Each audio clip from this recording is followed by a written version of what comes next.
Learning objectives. After studying this module, students will be able to understand the meaning of dissolution of a firm, explain different modes of dissolution of the firm, know the difference between dissolution of partnership and dissolution of firm, learn the rules for settlements amongst partners, learn how to prepare realization account, learn about the different journal and ledger entries. Meaning of dissolution of a firm. Definition of dissolution of a partnership firm. According to Section 39 of the Partnership Act 1932, the dissolution of the partnership between all the partners of a firm is called as the dissolution of a firm. This brings an end to the existence of the firm, and no business transactions are to be done after dissolution except the activities related to the closing of the firm, as all these need to be wound up by selling firm's assets and paying liabilities. Dissolution of partnership. There is a difference between the dissolution of the firm and dissolution of the partnership. The dissolution of partnership changes the relationship between the partners, which is already there, but the firm can continue its operations normally. The dissolution of the partnership may happen in the following ways: change in existing profit-sharing ratio among partners, admission of a new partner, retirement of a partner, death of a partner, insolvency of a partner, completion of the project, expiry of the period of partnership. Dissolution of firm. Dissolution of the partnership firm can happen without the involvement of the court or with the involvement of the court. When a firm dissolved, then the partnership between the partners also get dissolved. There are many ways in which the dissolution of the firm happens. Ways of dissolution of a partnership firm. The dissolution of a firm can happen in many ways. Let us discuss one by one the ways to dissolve a firm. Dissolution by agreement. A firm can be dissolved by the consent of all the partners or as per the contract between the partners. Compulsory dissolution. A firm dissolution is compulsory in the following cases. A. When all the partners or all but one partner become insolvent and become incompetent to sign the contract. B. When firm gets involved in the illegal business. C. When something happens due to which the business of the firm becomes unlawful. On the happenings of certain contingencies. As per the contract between the partners, a firm can be dissolved. A. If the firm is created for a fixed term, by the expiry of the term, the firm dissolves. B. If the firm is created to carry out one or more ventures, so when those ventures are completed, then the partnership also dissolves. C. Due to the death of the partner. D. By the formal judgment of a partner as an insolvent. Dissolution by notice. In case the partnership is on will, then if any one of the partner gives a notice in writing to another partners for the intention of dissolving the firm, then the firm gets dissolved. Difference between dissolution of partnership and dissolution of firm. Dissolution by court. A court may allow the partnership firm to be dissolved due to the following reasons. When a partner becomes permanently disabled to perform his duties well, when a partner becomes insane, when a partner misconduct and which can harm the business, when a partner breaks the partnership agreement, when the business of the firm cannot be carried on except at a loss. Difference between dissolution of the firm and dissolution of partnership. Termination of the business. In dissolution of the partnership, the business of the firm is not terminated, whereas in dissolution of the firm, the business is closed. Settlement of assets and liabilities. In dissolution of partnership, the assets and liabilities are revalued and new balance sheet is prepared, whereas in dissolution of the firm, assets are sold and liabilities are paid off. Court's intervention. In dissolution of partnership, the court's involvement is not required as it is dissolved on the mutual consent between the partners, whereas in dissolution of the firm, the court may intervene. Economic relationship. In dissolution of the partnership, the economic relationship between the partners is continued, whereas in dissolution of the firm, the economic relationship of the partners ends. Closure of books. Closure of books is not required in dissolution of the partnership as business is not closed, whereas closure of books is required to be done in case of dissolution of the firm.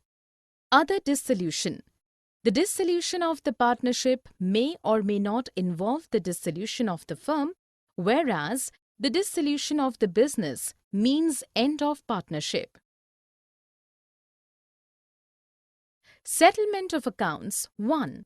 In case of dissolution of the firm need to close its business. So all the assets of the firm need to be disposed of and all the liabilities of the firm to be paid off, subject to agreement amongst the partners. The following rules as provided in Section 48 of the Partnership Act 1932 shall apply. A. Treatment of losses. Any loss arises in the firm including deficiencies of the capital need to be paid. A. First out of profits. B. Next out of capital of the partners. C. By the partners individually out of their profit-sharing ratio. B.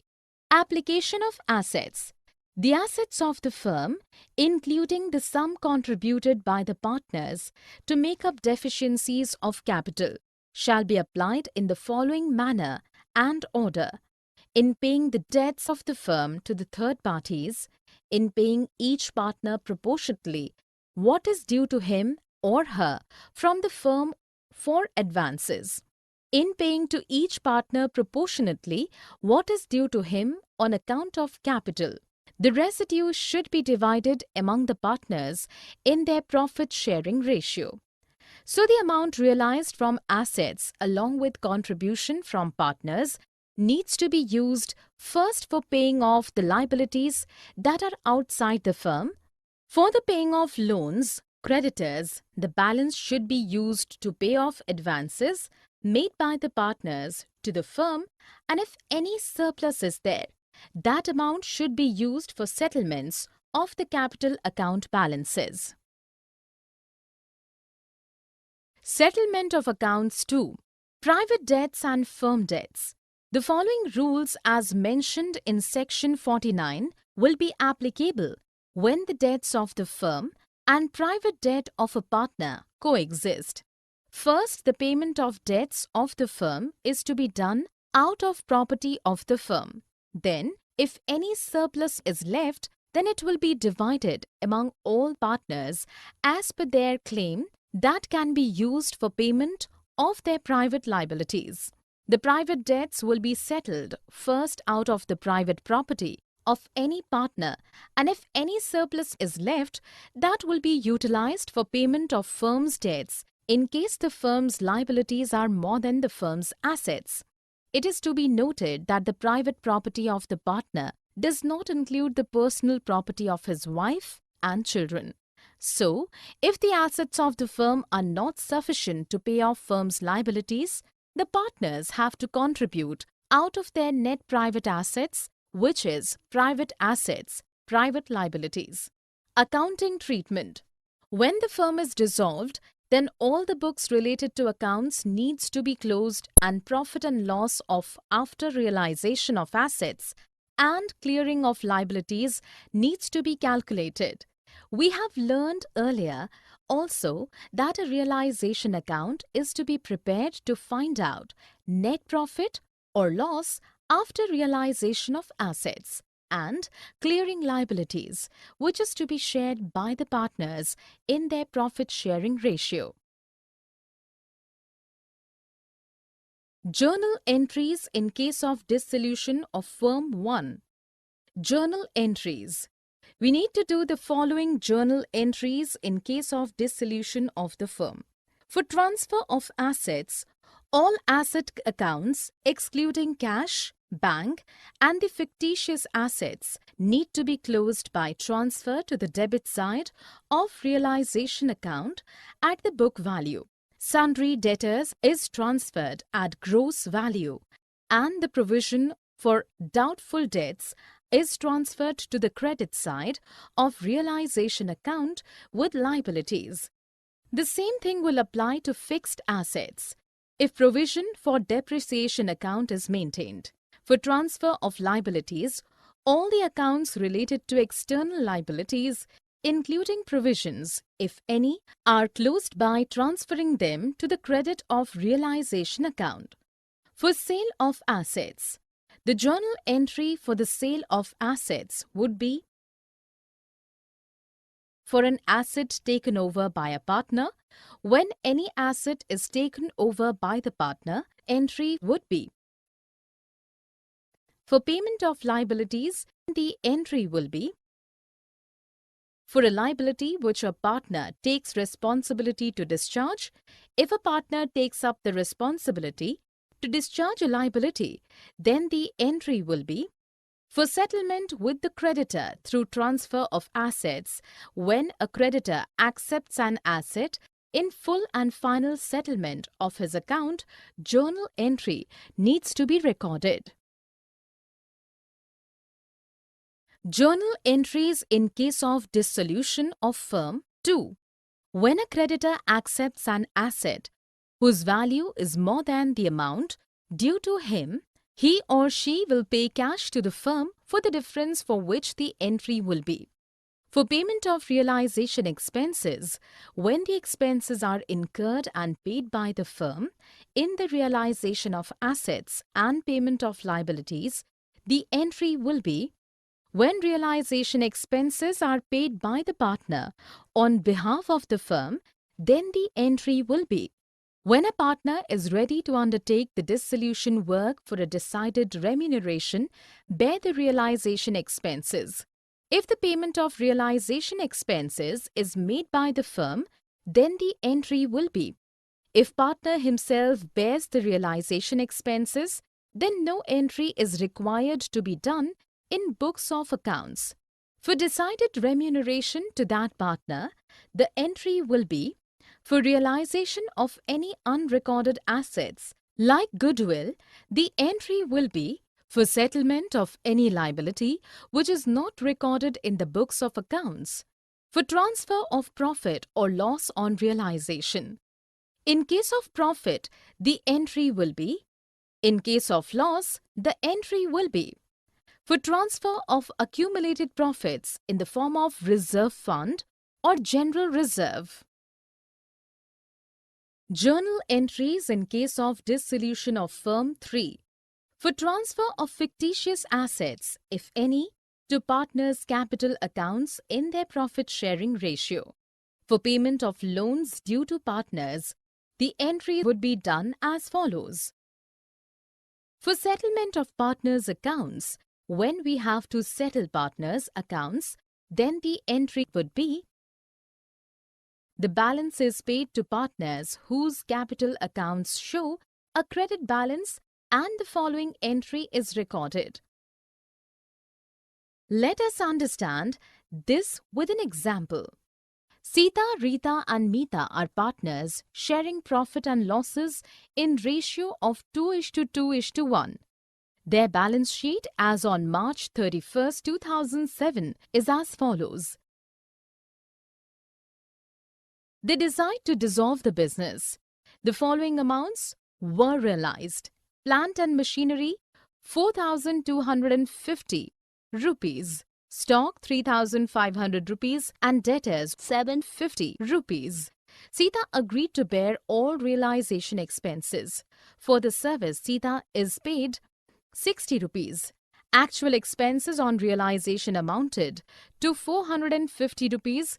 Creditors paid 2% less, there was an unrecorded asset of 250 rupees which was taken over by Rita at 200 rupees. Prepare the necessary accounts to close the books of the firm. Summary. Let us summarize what we have learned in this module. The dissolution of the partnership between all the partners of a firm is called as the dissolution of a firm.